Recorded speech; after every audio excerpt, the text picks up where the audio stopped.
Hi hello friends, the art of cooking ಚಾನಲ್ಗೆ ಸ್ವಾಗತ. ಇಂದು ನಾವು ಒಂದು ಟೇಸ್ಟಿಯಾದ ಉದ್ದಿನಬೇಳೆ ಹಾಗೂ ಪುದೀನವನ್ನು ಉಪಯೋಗಿಸ್ಕೊಂಡು ಮಾಡಬಹುದಾದಂತಹ ಒಂದು ಚಟ್ನಿಯನ್ನು ನೋಡೋಣ.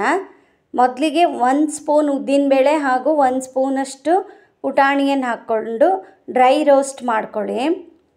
ಯಾವಾಗಲೂ ಒಂದೇ ರೀತಿಯ ಚಟ್ನಿಗಳನ್ನು ಮಾಡಿರ್ತೀವಿ, ಒಮ್ಮೆ ಈ ಚಟ್ನಿಯನ್ನು ಟ್ರೈ ಮಾಡಿ ನೋಡಿ.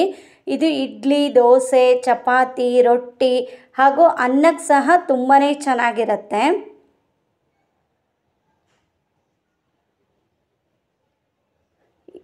ಉದ್ದಿನಬೇಳೆ ಮತ್ತು ಪುಟಾಣಿ ಸ್ವಲ್ಪ ರೋಸ್ಟ್ ಆದ ನಂತರ ಉದ್ದುದ್ದಕ್ಕೆ ಹೆಚ್ಕೊಂಡಿರುವಂತಹ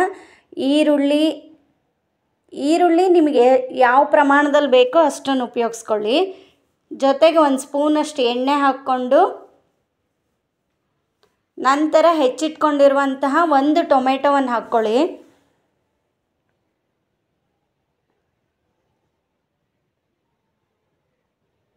ನಾನಿಲ್ಲಿ ಸ್ವಲ್ಪ ಬೆಳ್ಳುಳ್ಳಿ ಸಹ ಉಪಯೋಗಿಸಿದ್ದೀನಿ. ಬೆಳ್ಳುಳ್ಳಿ ಬೇಡ ಅನ್ನೋರು ಬೆಳ್ಳುಳ್ಳಿಯನ್ನು ಸ್ಕಿಪ್ ಮಾಡಿ ಇಂಗನ್ನು ಉಪಯೋಗಿಸ್ಕೋಬೋದು. ಬೆಳ್ಳುಳ್ಳಿ ಹಾಕೋದ್ರಿಂದ ಈ ಚಟ್ನಿ ಟೇಸ್ಟು ತುಂಬಾ ಚೆನ್ನಾಗಿರುತ್ತೆ.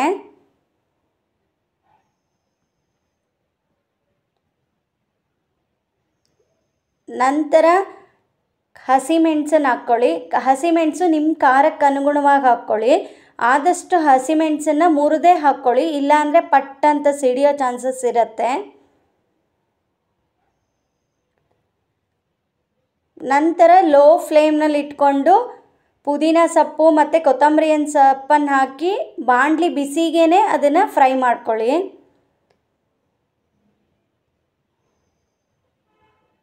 ಸ್ವಲ್ಪ ಕಾಯಿ ತುರಿ ಸಹ ಬಳಸೋದ್ರಿಂದ ಟೇಸ್ಟ್ ಚೆನ್ನಾಗಿರುತ್ತೆ. ಕಾಯಿ ತುರಿ ಬೇಡ ಅನ್ನೋರು 1 ಸ್ಪೂನಷ್ಟು ಉದ್ದಿನಬೇಳೆನೇ ಜಾಸ್ತಿ ಹಾಕ್ಕೋಬೋದು. ನಂತರ ಸ್ವಲ್ಪ ಬೆಲ್ಲ, ಉಪ್ಪು ಮತ್ತು ಹುಣಸೆ ರಸ ಹಾಕ್ಕೊಂಡು ಚೆನ್ನಾಗಿ ಕೈ ಆಡಿಸಿ ಸ್ವಲ್ಪ ಆರಿದ ನಂತರ ಒಂದು ಮಿಕ್ಸಿ ಜಾರಿಗೆ ಇದೆಲ್ಲವನ್ನು ಹಾಕಿ ನಯಸ್ಸಾಗೋ ಥರ ರುಬ್ಬಿಟ್ಕೊಳ್ಳಿ. ಟೊಮೆಟೊ ಹಾಕಿರೋದ್ರಿಂದ ಹುಣಸೆ ರಸವನ್ನು ನೋಡಿ ಹಾಕ್ಕೊಳ್ಳಿ. ನಂತರ ಈ ಚಟ್ನಿಗೆ ಬೇಕಾದ ಒಂದು ಒಗ್ಗರಣೆ ಮಾಡ್ಕೊಳ್ಳಿ. ಸಾಸಿವೆ, ಜೀರಿಗೆ, ಸ್ವಲ್ಪ ಇಂಗು ಹಾಗೂ ಕರಿಬೇವನ್ನು ಹಾಕ್ಕೊಂಡು ಒಂದೊಳ್ಳೆ ಒಗ್ಗರಣೆ ಮಾಡಿಕೊಂಡ್ರೆ ರುಚಿಯಾದ ಪುದೀನ ಸೊಪ್ಪು ಮತ್ತು ಉದ್ದಿನಬೇಳೆ ಚಟ್ನಿ ರೆಡಿ. ಇದನ್ನು ಬಿಸಿ ಅನ್ನ, ದೋಸೆ, ರೊಟ್ಟಿಯೊಂದಿಗೆ ಸರ್ವ್ ಮಾಡಿ. Thank you.